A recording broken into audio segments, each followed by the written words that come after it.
I think just to set the tone for this day, it's important to note that silent cinema, the legacy of silent cinema worldwide is largely disappeared. I mean, even in countries that didn't have the turmoil, in terms of politics and war that China had, even in Hollywood, the vast majority of silent cinema is gone. And what we have is wonderful and it's incredible legacy. But these rare moments where we're actually able to unearth the beginnings of our own medium are so rewarding because there's so little of it. This is particularly true in China, and it's particularly vexing that we have so little because cinema developed in such distinct phases. And the 1920s was a period when Shanghai was largely controlled by foreign powers. Many of these films were being made, without any kind of sanction from whatever central government existed at the time, and so provide an insight into this sort of meeting between East and West that occurred within these foreign concessions. So hybrid cinema, and as such, extremely interesting, but we have very little of it. What we do know from the three films we're presenting today is that they strongly point into the direction of some of the key genres and key ideas that are going to be coming in the decades to follow. And if I was going to keep one idea in mind, it's for the Chinese films that you've seen or the ones you're intending to see, just start to contemplate what within the films actually sort of speaks to the future. From my perspective, Labor is Love, which is a charming film about a fruit peddler trying to impress his future father-in-law. You see a really interesting play with sort of ideas of of the poor and the middle class within the cities, how they're going to interact, and how class politics would evolve into obviously a key theme in the progressive cinema of the 1930s, but always this sort of dynamic about how sort of the classes within urban society interact. You see that in Hong Kong later in the 1950s and 1960s, and even today as economic growth explodes, but also certain inequality also happens happening within mainland China. You see echoes of Labor is Love kind of coming decade after decade in different places. As for it's also that's partially recognized by the sort of the podium that we put the makers of Labor is Love, Zhang Xishuan and Zheng Chu, the latter being the writer, are considered kind of the fathers of Chinese cinema in many ways. They were the first. We always talk about generations. They're really the kings of the first generation. And while we have so little of their material left, it's clear that there's a real filmmaking skill at work here.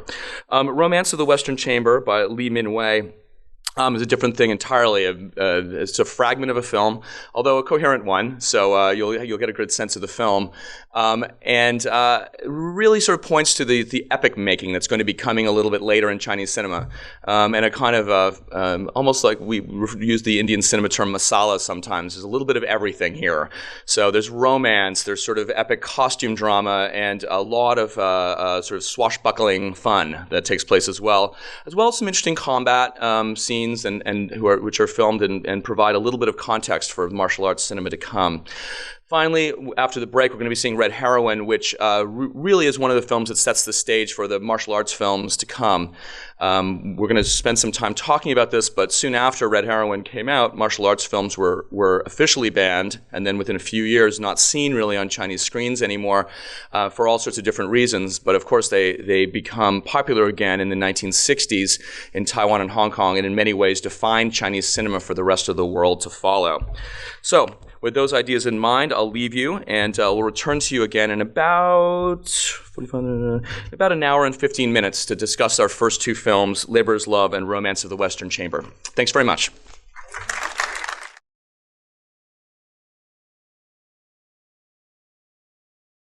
Sam, I think I'm going to start things off with you if you want to give us just to kind of set the stage of what's happening in Chinese cinema in the 1920s and where these films are emerging from. Yeah, as you can see from these two films, which are quite different, it was a very exciting time. It was a festering of many aesthetic elements coming together. I mean, as you can see from the West Chamber film, it's sort of a genre blender. I mean, we have romance, we have action films, we have fantasy, and we even have some psychosexual currents in the film. Can you actually, Sam, can you bring the mic a little closer? Okay. Can you hear? Is it better? Here. Okay. All right. This is better? Okay.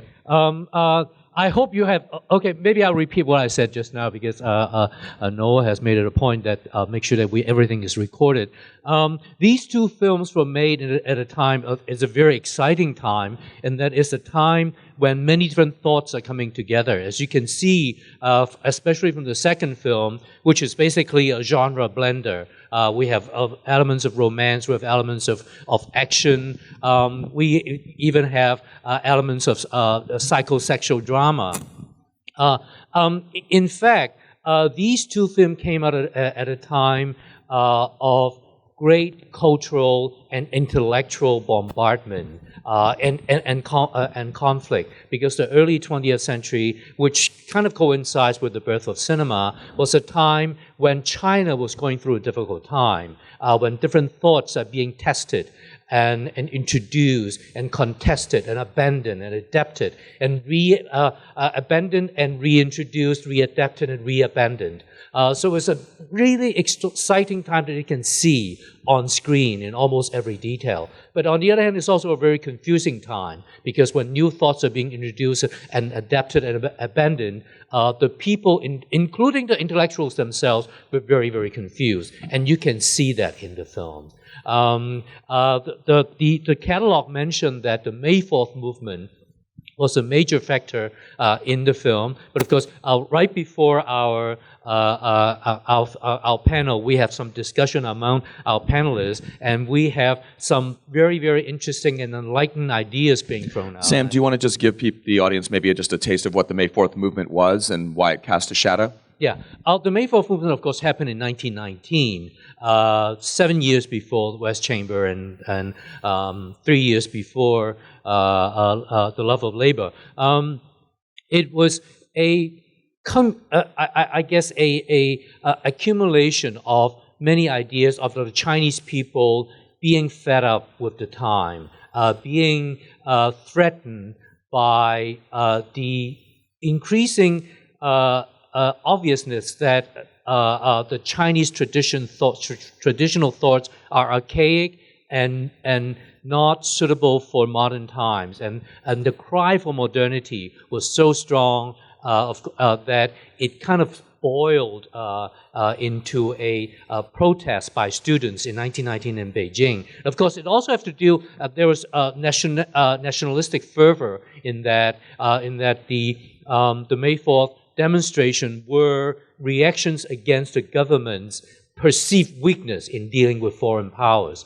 And with the May 4th movements, there was cry for total westernization and total modernization. Of course, immediately there were backlashes and debates and integration of ideas, which once again make the times very, very interesting. And I think, to me, early Chinese cinema, in fact, Chinese cinema in its entirety cannot be considered without the context of the May 4th movement. And I think Mr. Chen here had some very nice ideas, opinions about this idea. So the May 4th movement, just to clarify a little bit, principally expressed itself through literature, right? And so, and those books by some of those great authors, will continue on for decades and will actually be adapted. In fact, many of the films shown in our series over the next 2 months are actually adapted from May 4th literature, short stories and novels. Yeah. This is a great segue for Chen Biqiang. So, as a scholar of this era of cinema, what do you think the impact of May 4th movement is? And if you were going to speak to the characteristics of this silent cinema, what would you draw our attention to?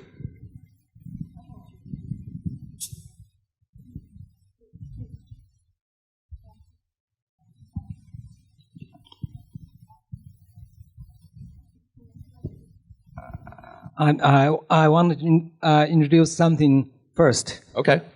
The first film is the earliest film of drama in China film archive. And the actor as the old doctor in the first film, Labor's Love, was Zheng Zhenqiu. He was the father of China film. And the actress as the young lady, the Prime Minister's daughter, Cui Yingying, was the Lin Chuchu. She was the Li Mingwei's wife. Li Mingwei is the producer of this film and the boss of the film company. Li Mingwei is father of Hong Kong film. He was the master of the documentary film. And last, the Lin Chuchu was born and grew up in Canada. Yeah, that's amazing. Maybe she was the Canada citizen. Okay. I'm afraid my English not well. That's great, though. I'll speak Chinese next. I'm sorry. 刚才何先生说五四运动对早期20年代这个电影有影响，这个影响当然是存在的。Mr. Ho had mentioned that how the May 4th movement had influenced the film genre at the time. 但是这个影响它跟五四运动的理想有所不同。But the effect is not necessarily the same as what May 4th movement is actually aiming at. 五四运动的时候最激进的一个理想就是全盘现代化，也就是全盘西化。The most extreme idea of the May 4th movement is complete westernization and what they perceived as complete modernization. 但是二十年代中国电影走了一条不同的道路，一条比较值得反思和借鉴的一个道路。But the film industry in the 20th, in the 20s, had went through a slightly different path, which is a path that I think is very worth reflecting and very worth considering. 这个《劳工之爱情》第一部影片《劳工之爱情》之前，中国电影是模仿美国电影和欧洲电影，特别是卓别林的喜剧。这部电影是一个里程碑，就是从西方化到本土化的一个转变的里程碑。That first movie that we show, Laborers Love, is a very interesting movie in the sense that the movies before that one were mostly imitating American films and European films, and that is a fundamentally significant film because that is when it's starting to localize content and have a local adaptation of how film is made. 20年的中国电影当然很多是介绍和宣传新文化思想的，特别是从美国回去的长城电影公司的一批年轻人和从法国留学回去的神州电影公司的一批年轻人。The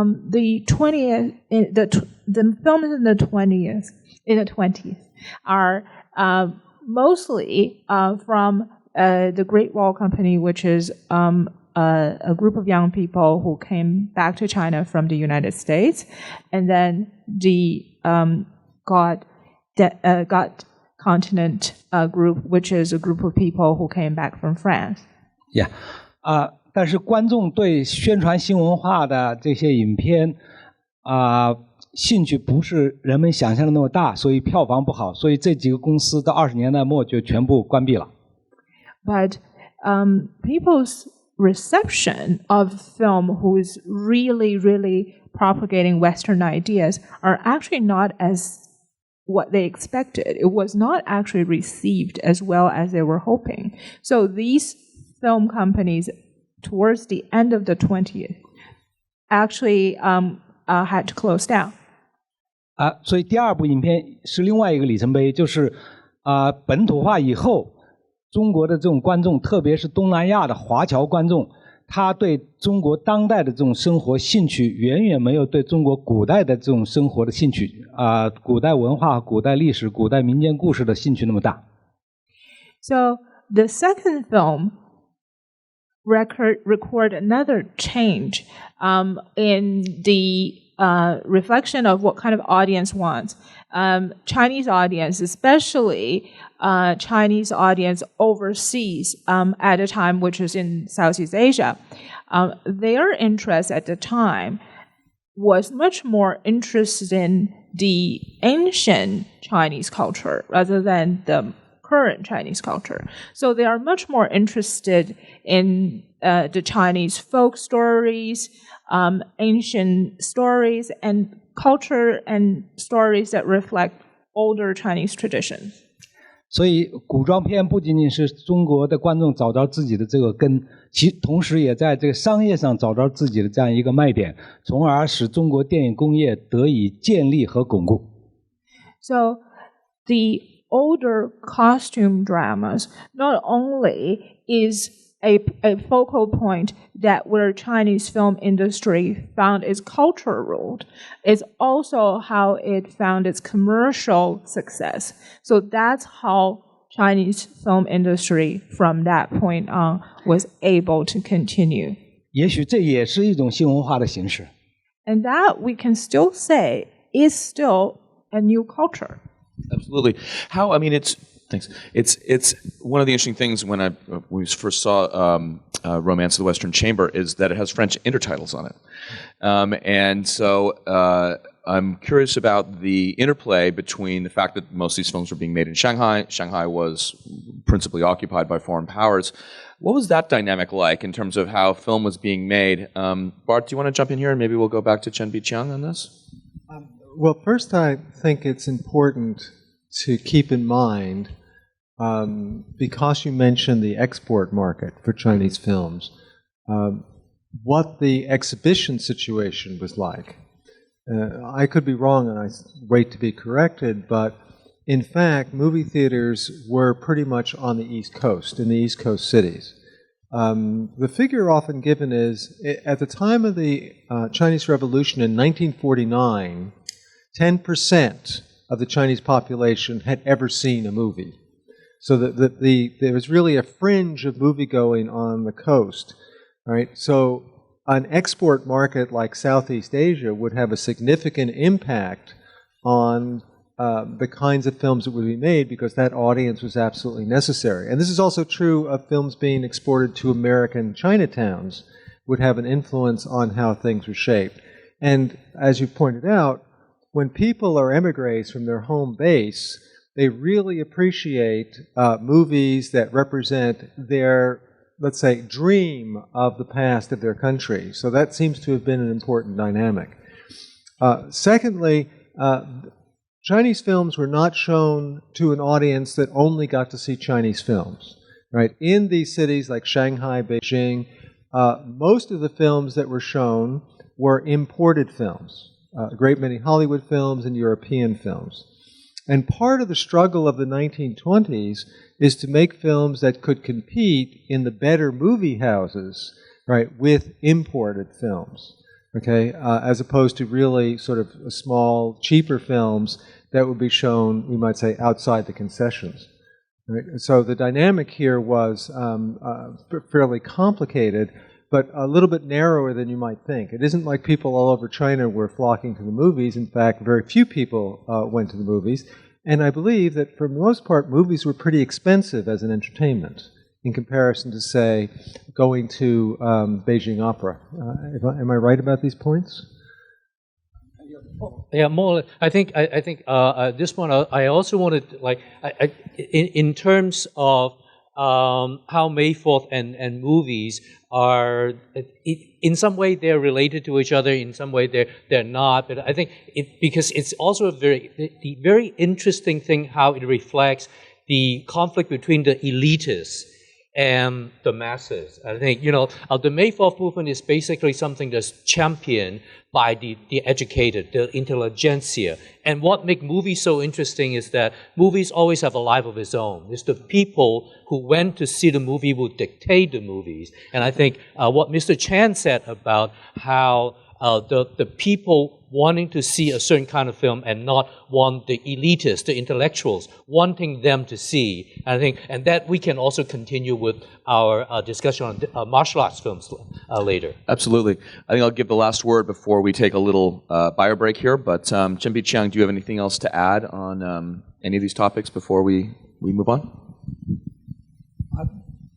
关于这个话题，我很同意这个教授和何教授的这个意见啊。稍微介绍一下，就是中国的这个早期影片，它很多的都消失了。I very much agree with these two gentlemen's comments. But one I would like to mention is a lot of these earlier films had disappeared. 我想简单的教一下消失的这个原因啊。I just want to mention the reason why they disappeared. 第一个原因就是因为当年的易燃片啊。First is that those films are very flammable. Nitrate 对。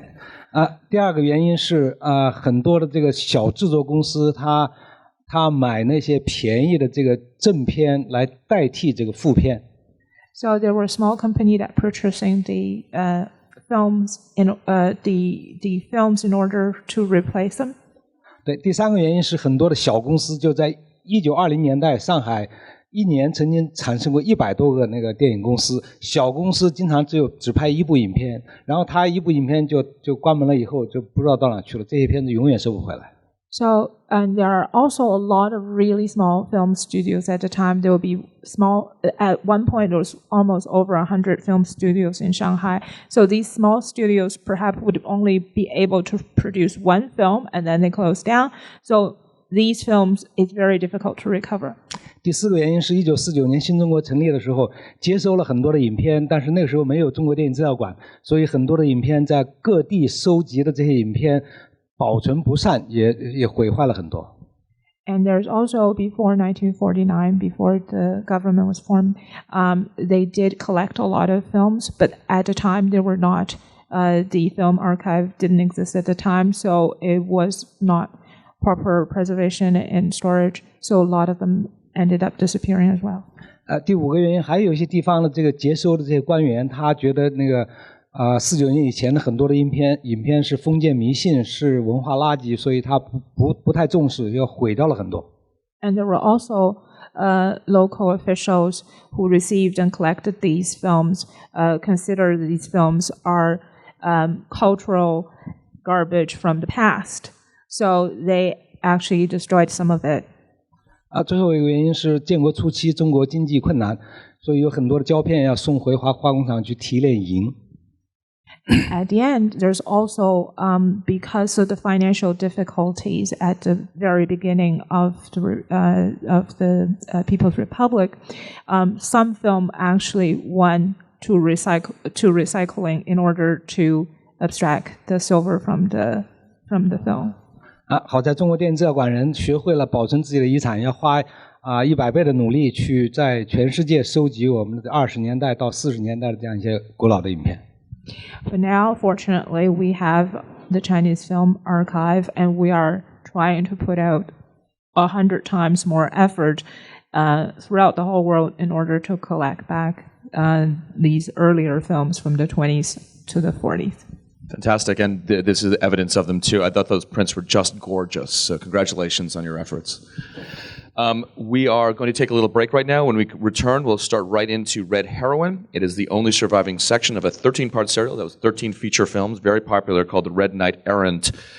This will be a familiar story. A woman is abducted by evil warlord. A woman is rescued by hermit monk, is trained to be a crazy fighter, goes back and liberates all the other women in the warlord's den. So enjoy yourselves with Red Heroine, and we'll be back to talk to you afterwards. Thank you.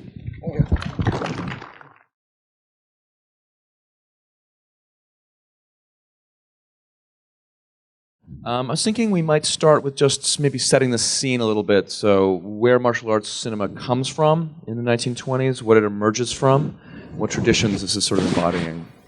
Sam, do you want to start us off? Yeah. I think one of the things that martial arts came from is actually Douglas Fairbank. I think it's once again Hollywood's influence, and I think D.W. Griffith's influence. You can see in many of the, all three of the films that we saw today. But of course, it also started also with martial arts novels that started in China a long time ago, but especially during when film was invented, very immediately martial arts films became popular. Well, not exactly immediately, but I think shortly after the more so-called politically correct or films that are sanctioned by the elite intellectuals of films that carry the certain moral functions of changing or educating the audience. Commercial cinema took over, and martial arts cinema became very, very popular, especially what we call the 神怪武侠片, the fantastic martial art films featuring the kind of flying and the puff of smoke thing that we saw in the film just now. It became very popular, but also very soon it was triggered a lot of criticism. From the both, actually, very interestingly, the criticism came from both the right and the left. The right, the nationalist government was against it, and on the left, the so-called progressive, the left-wing scholars and the left-wing intellectuals were also against it. But I think that part Mr. Chen will go through in more detail. On the banning of the films. Yeah, Bart, do you have anything you want to add just in terms of how we got to this movie? If we think of Douglas Fairbanks and go back a little bit, it's interesting that this film is based on a serial form and in fact produces a series of serials. Serials came pretty early in the game, in the teens, and they were produced in France, especially, and the United States especially, and they became globally popular. And when in China, the very first theaters that were built to be theaters, corresponding roughly to Nickelodeons in the United States, the most popular genre, imported genre, were serials. And serials, and you can see this clearly in this film, are a cinema of sensations.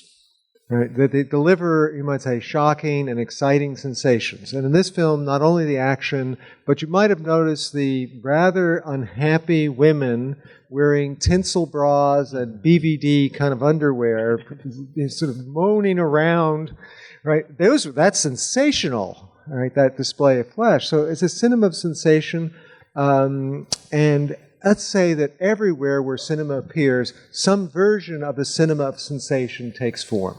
And in China, it uses the martial arts novel, and it deploys personnel who are trained in acrobatics and a kind of dance version of combat in the opera traditions. So these come together in this popular genre, as they do in other countries. So they kind of join an international community of a cinema of sensation. Sometimes very, very melodramatic, and one thing you have to say about this film, it milks every sentimental moment it possibly can for as long as it can, but that's part of that tradition of sensation, okay? And then when the heroine shows up, she not only dispatches all the enemy with her buddy, the monkey hero, but she actually, arranges a marriage on her way out the door. Okay. What I find kind of interesting about that, if I can just finish with this, is that in arranging that marriage, she excludes herself from marriage. And this is a tradition that comes all the way down to Crouching Tiger, Hidden Dragon, whose, we might say, pathos and tragic dimension is the two people who most sincerely and erotically love each other in the film can never marry because they're martial arts heroes. And also John Wayne and the Searchers. Talk about full circle. Let's go into the time that this film is being made, the sort of the 20s and then into the 1930s, and the martial arts cinema hitting its first peak, but then getting cut off at the knees. And maybe Chen Biqiang, you want to walk us through how that all transpired. 我在回答问题之前，也要还先介绍一些信息。Before I answer that question, there's a few pieces of information that I would like to mention. Please. 第一个信息就是这个影片不是当年20年代最好的武侠影片，中国。One thing I do have to mention that this particular film, I wouldn't say was the very best of a martial art film in the 20s. 但是它是留下来我们能看到的最好的武侠电影，对。But this is the best of the ones that we can still see today. 当年最出名的、最好的武侠电影是《火烧红莲寺》。At the time, the best and the most well-known martial art film is called burning the Red Lotus Temple. 对，它一共是一个连续的一个故事，一共有18集。That's also a theory of films, and there were 18 films.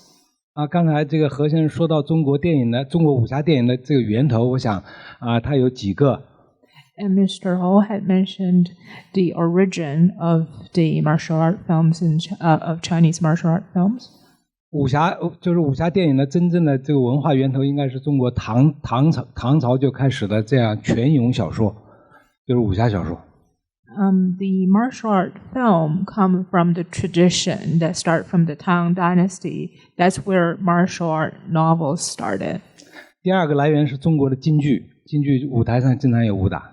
And second, it also absorbed a lot of its traditions from Chinese Peking opera and other their adaptation in there. That there's a lot of fighting scene. 第三个来源当然是美国的电影，就费尔班克斯的功夫电影，就动作电影。And of course, the third would be Fairbanks. A lot of action in his movies. 还有一个更重要的原因，我想是中国的这个有太多的苦难，中国人承受了太多的这个生活的苦难，所以产生了武侠的梦想，产生了期待像白猿老人的这样一个救星的这样一个心理的原因。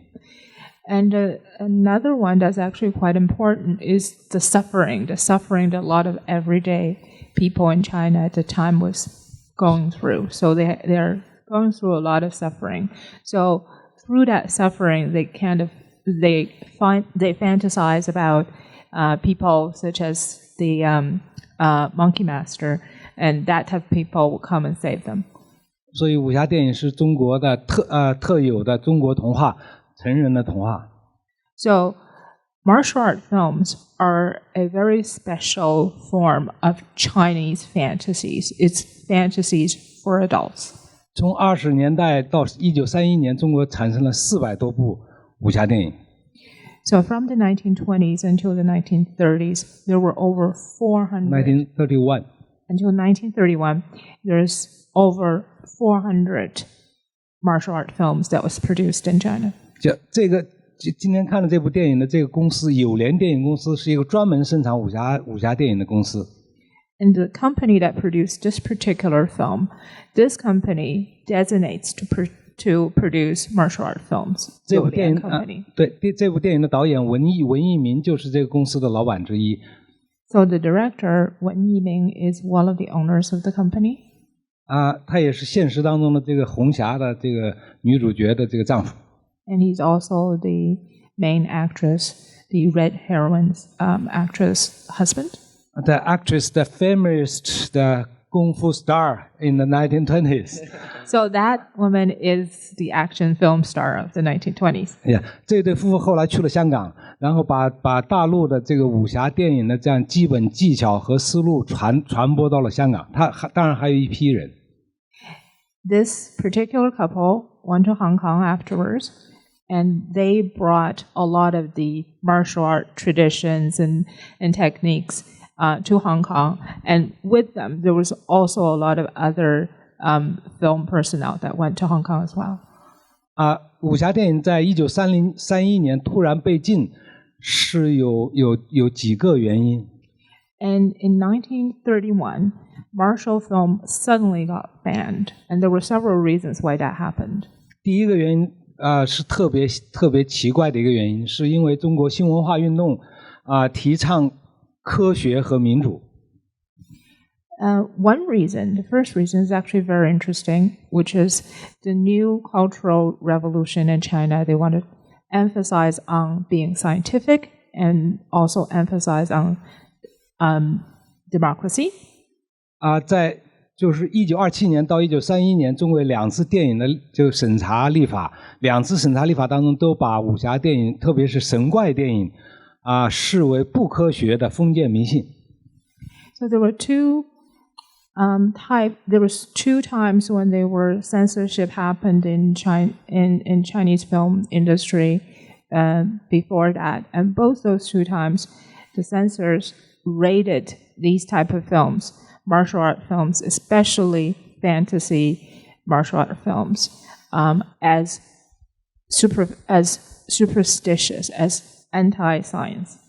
我讲这个中国电影当年的中国电影史，它比较奇特的地方是，它不仅把中国的神怪武侠给禁止了，然后把外国的童话片，就《爱丽丝漫游仙境》，然后宗教片《十戒》，然后把这个还有科学幻想片《科学怪人》都禁掉了。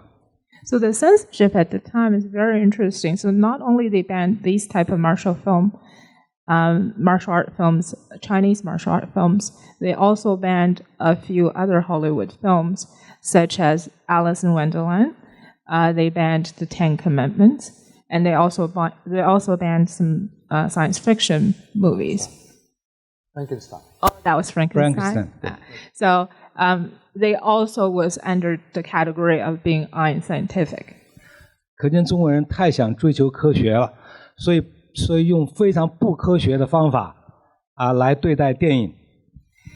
So one can see at the time they were so desperate to go for science. So the method they're treating films are quite unscientific.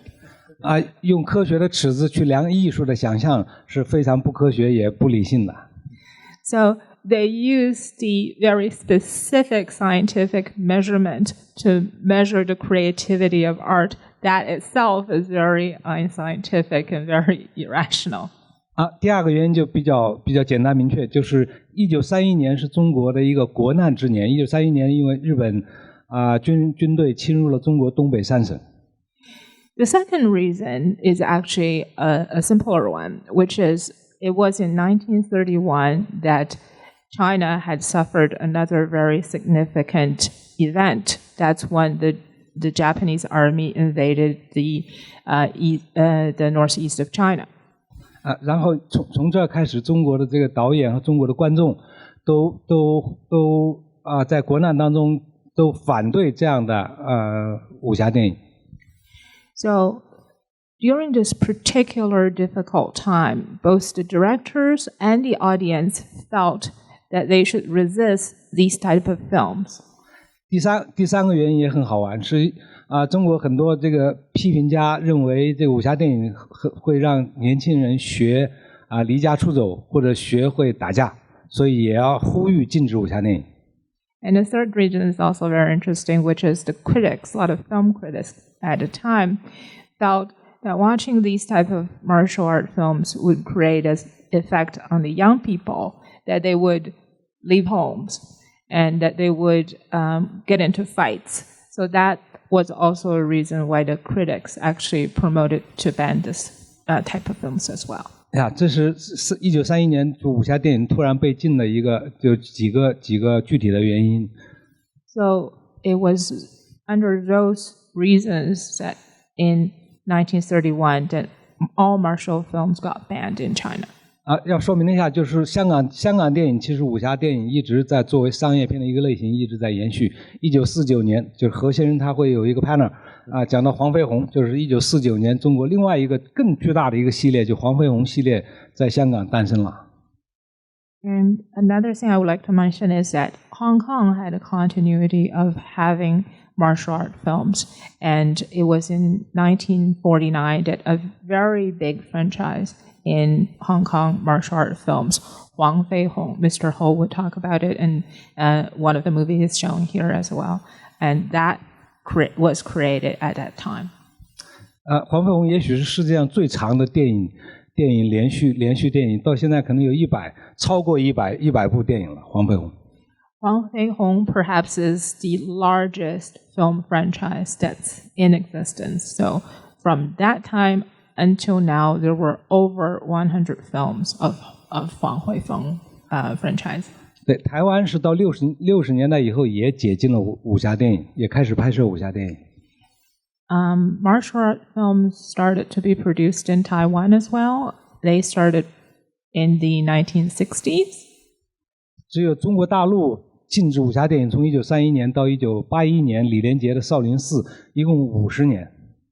It's only in mainland China that the ban started in 1931 and lasted until 1981. So it's 50 years. It wasn't until 1981 Li Lianjie did the first martial art film, Shaolin Temple. Yeah， 这个除了上面说的3个原因之外，还有第4个原因，就是在1981年之前，中国的共产党领导的新中国，他希望创造一个全新的一个社会主义世界。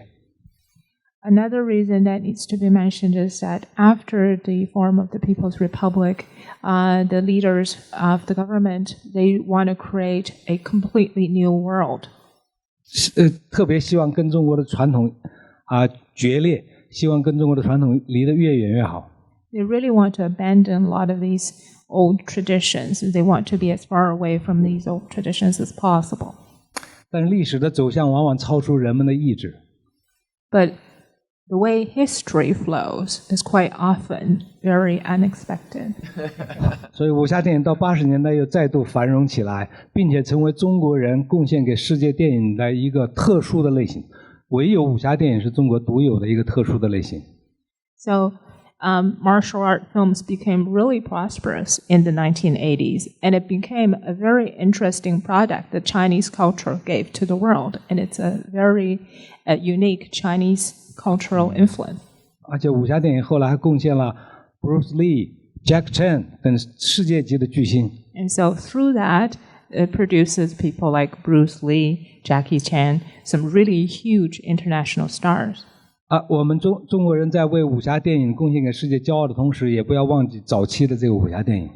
So as a Chinese who feel that had contributed a lot to the martial art films, we do have to remember some really earlier contributions. Thank you. That's great.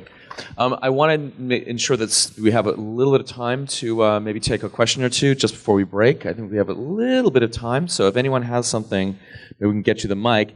And while we're delivering it, so just stick up your hand if there's anything you want to add. While we're getting the mic, maybe Bart, do you want to maybe even contextualize some of the later martial arts films, the King Hu, Chang Che? Well, a question I had was about the drift of martial arts film talent from mainland China, and particularly Shanghai, to Hong Kong.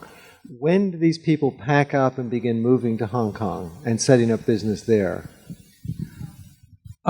就两个时间，一个时间是抗日战争爆发以后，就日本人侵占上海，就是侵占南京以后，1938年到1941年底的太平洋战争爆发这几年，就是大批的大陆引人去到香港。第二次是1949年新中国成立，然后有另外一大批人去到香港。Two periods. The first period is between 1939 to 1941, and that's when that was after the Japanese invasion and the expansion of Japanese army after the rape of Nanjing. And so a lot of Chinese moved from from Shanghai to Hong Kong. And the second period is around before the Republic, before the revolution, and there was also a lot of people moving from mainland China to Hong Kong. So the ban on martial arts films in 1931 did not convince people that they should move. They made other kinds of movies instead of moving and making making martial arts films elsewhere. Yeah, 禁止的时候，只有一家公司在香港开设了分公司，那就是天一公司，后来就是香港最大的一个商业公司，叫邵氏公司。When it was banned, it was only one company that created a new division in Hong Kong, and that's Tianyi Company, which is later on became the biggest film company in Hong Kong, which is the Shaoshi. Yeah. I think I want to add that specifically, the people who worked on the martial arts films in Shanghai did not impact the Hong Kong martial arts cinema that much. And the Hong Kong martial arts cinema, although it absolutely is was a continuation of the Shanghai, the tradition that started in Shanghai, pretty much developed its own tradition and its own talent on its own. For example, the Wang Fei-hung films are what we call the Southern style of fighting, and also Southern. They celebrated Guangdong province heroes who were not involved in the Shanghai film industry. So, in some way, of course, the people like King Hu and his choreographer Han Yingjie were instrumental in establishing the Hong Kong martial arts cinema. And both of them were from the north. Yeah. But before that, people like Lau Ka-leung was working in the Cantonese cinema, and they were actually direct descendants of Wang Fei-hung himself, the legend. So you wouldn't say there's that suddenly it created, sort of like there was transposed the martial arts cinema from Shanghai to Hong Kong. There was a pre-existing one that then mixed with the Shanghai talent coming. Exactly. Interesting. We have one question. We may only have time for this one. I'm so sorry, but go ahead, sir. Thank you. This question is perhaps directed to Mr. Sam Ho and Mr. Chen. We have seen 100 years of Kung Fu or wuxia pian and evolution or changing. Well, now with the influx of money from Hollywood, we see there are more technology involved. I find it rather defeating, a bit of fake there, because it's not real. Unlike in the Hong Kong days, we have the wild work. It's very kinetic and very athletic. But with CGI, you don't have to really work that much in terms of action. In terms of action work, it's too fakey with the CGI. So your question is. Do you see you will go that way, that we don't see real energy and kinetic work? Yes or no? 这个技术的发展是电影的一个非常重要的一个方面，因为它受到这个电视啊以及其他的这个媒体的挑战，所以它电影必须发展就是大的技术场面和它的这种奇观性。Yes and no. So, the technical development in film is a very significant component of film development. So, also being challenged by television production and all sorts of other entertainment that's being produced, film have to adopt very, very complicated technology in order to produce some really special effects. 但是我同意的意见就是，中国武侠电影应该加强它的人文内涵，这样它才能走得更好，走得更远。But I do agree that the cultural content of martial films really should be strengthened, and that's how martial film can only through that's how it would survive. And I think it's I'm not sure what would happen, but I think chances are it would not come back the way it did. One reason that I think we can compare it to the westerns, for example, I think, and the samurai films of Japan, it served a certain purpose in a certain period of time. I think for the Hong Kong people and for the Chinese people and for the Chinese people around the world, and later the rest of the world, I think. And I think this time seemed to have passed. I emphasize the word seem to have passed. For example, we don't see the Western coming back as much as I love Westerns, and as much as I love martial arts films, I don't see it coming back. But on the other hand, considering so much has happened in China in the past 30 years, and the way China is changing, it may come back. Certainly, and I do think it will come back in a way similar to the way martial arts films was kind of reincarnated in the gangster films or the crime films. And I think, and at least I like to think, and I hope that the martial arts film will reincarnate itself in the form of some kind of crime film in mainland China. That sounds great. In fact, we made that connection for the program here, and I hope your words come true, because that would be a wonderful thing to see. Unfortunately, I do have to cut it off there. I want to thank our panel, fantastic Bart Testa, Sam Ho, Chen Biqiang, and again, Laura Silverberg, our amazing accompanist. Thank you all.